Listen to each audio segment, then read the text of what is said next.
I worked as a landscape architect and painted on the side, and strangely enough, when I felt like, oh, I can really pursue this as my main thing, was during the time I was trying to get pregnant with my first child, which took a couple of years. Painting was a place for me to go and create. And then when my son was born, when everybody said, oh, you're not going to be able to paint again until, the kids are out of the house, until you retire. And I was working at that time. And I thought, no, I've got this. I was so happy to have my first child, and I felt really creative. I remember it took me a long time to call myself an artist. Yeah, and I think when I really used that label was after I had pretty much left my job. I think the first time I ever said, I'm an artist, it may have even been when I was traveling overseas and they said, what's your occupation? And I looked at my husband and I said, can I write down artist? And he goes, yeah, do it. And it was very empowering just to say, yeah, that's what I am now. This is what I do. This is what I love. I'm Suzanne Keith Loechl, and I'm an oil painter.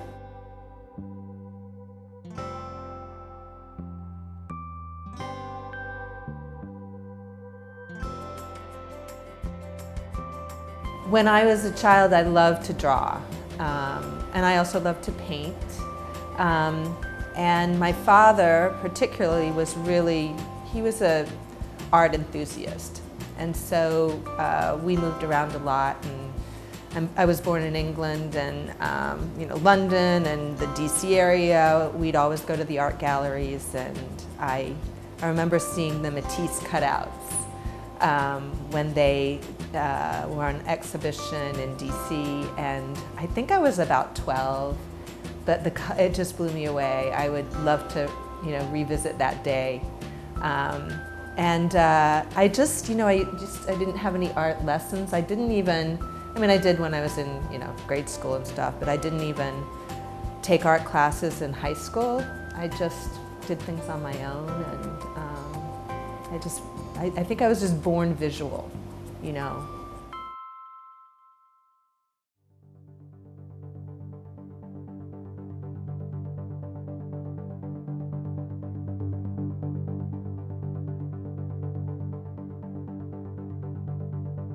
My first year at Virginia Tech, I was enrolled in the forestry program because I love the outdoors. And I had to sign up second semester for organic chemistry. And I thought, I can't do that. That's just not going to work for me. I just knew. And so I dropped organic chemistry for a drawing class.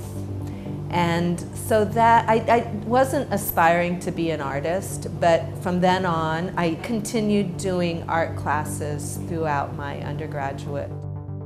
I really like design and connections and kind of looking for order and disorder. And I kind of feel I used to render a lot of landscape architecture plans and do a lot of artwork, graphic artwork with pencils and markers and things like that when I was working in the landscape architecture field, and I loved that.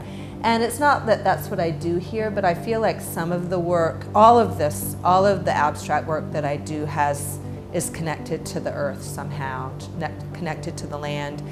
And when I sort of even make little connections that you see in the painting, dots connecting these nodes to this, I'm thinking almost like, oh, that could be a trail or a street or something, or it could be even at more of a molecular level or a very small scale level. It could be even plants or, so I'm often thinking it's always there. I'm not saying it's very obvious to maybe the observer, but to me, things are going on in my mind that my landscape architecture side of me is there always.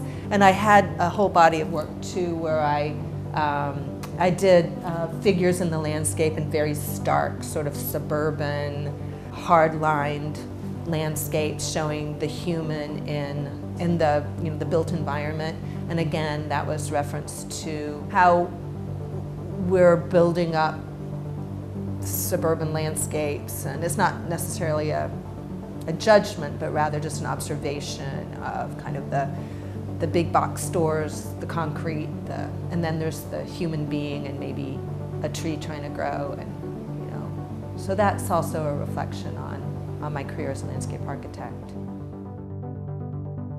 The theme of my work, and it is sort of referenced in my artist statement, is fragility. That even these paintings that I'm making with little dot connections, when I'm painting, I'm often thinking how these little connections, even in the ecosystems that we live in, even in cities and in our human existence and our worldly existence and the animal and plant existence, that these little connections, if they're broken, might break everything. In my statement, I say something like that, we are in this day and age in a fragile existence, and each one of these new paintings is actually called Fragile, with a colon after it. So one's called Fragile Story, one's called Fragile Blossom. All of them have a reference to the word fragile. And even the hardscape landscapes that I've done with the people in them also reveal a fragility in, growing up in environments that are just concrete, that kind of puts us in a fragile state. And again, that's my landscape architecture coming through. That's also my spirituality coming through. I have really noticed that when my head gets in the way, instinct for me, especially with this body of work where it's very, very processed, very, I have to trust my instincts. And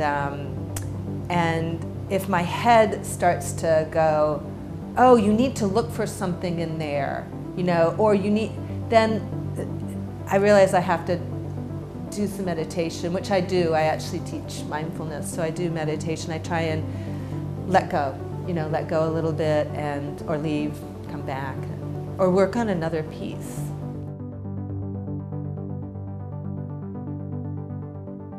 The piece that I'm working on is at the early stages. I almost always start my paintings with a red background, but sometimes my paintings are yellow when they start. I rarely, if ever, paint on white. I don't know why I even started this way, but I did, and I liked it, and I've been doing it for 15 years now. So, I often drip paint with acrylics and water, and I look for patterns, I look for shapes, and I start to explore the color palette and what I'm I'm exploring the color palette. I'm taking a lot of chances at this stage, and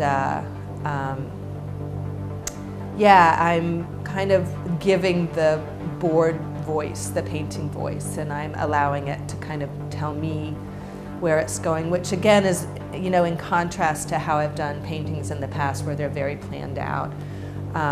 These are very not planned out. They're very organic. And then I usually let them dry, come back, and I do washes, I do glazes, and try and kind of make the color look a little weird with my glazing, and I come back with pigment and see if I could create some either strange juxtaposition with the colors that, those colors that you should never wear together. Probably those clashing colors. I'm kind of looking for those in the paintings because I find that that's where the energy is.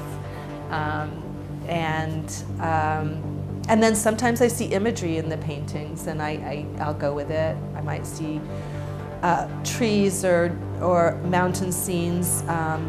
Lately, I've been exploring sort of that GIS, Geographic Information System, sort of imagery where it almost looks like an edge of a continent or an island, or a map, plan satellite view of a city. but it's always about the land and the landscape. That's what I usually see.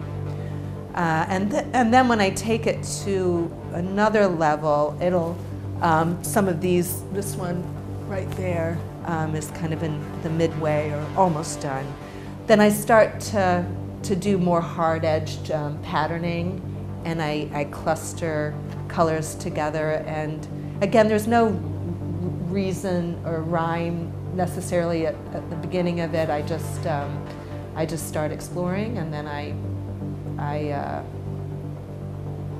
just start making connections and play with it.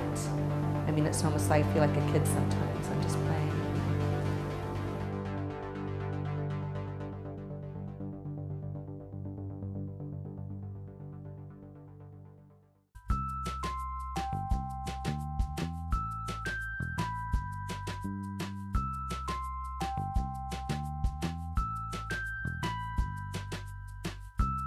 I like making work that makes people happy, you know, joyful work. You know, I love color. I don't know if you can tell, but and when I'm painting, I often try and figure out a way to juxtapose colors so the colors become luminous and almost clashy, electric. And I sort of have this, oh yeah, that's it. That has that little ting, that little magic.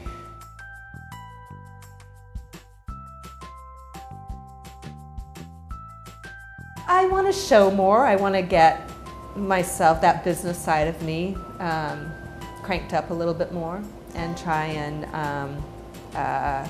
apply for more shows. And I don't know, I guess I'm I'm a planner in a lot of ways. I just love the work. I love painting. I don't ask too many questions. I'm not a big businesswoman. I'd love to sell more paintings.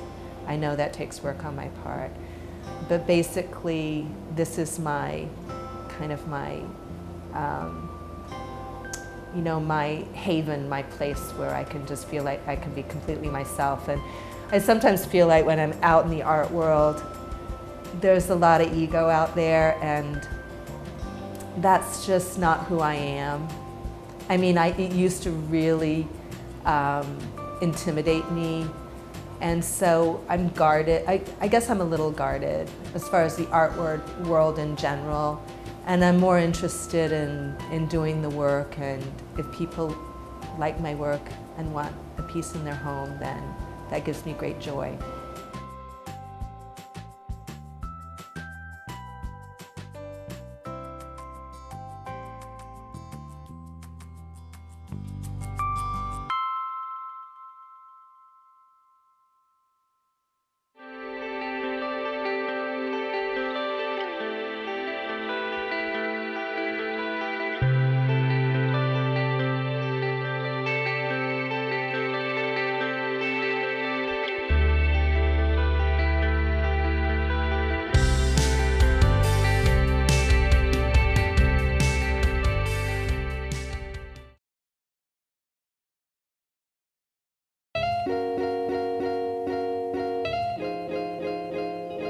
To get involved and support the Urbana Public Arts program, please contact the Public Arts Coordinator Rachel Storm at rlstorm@urbanaillinois.us or 217-328-8265.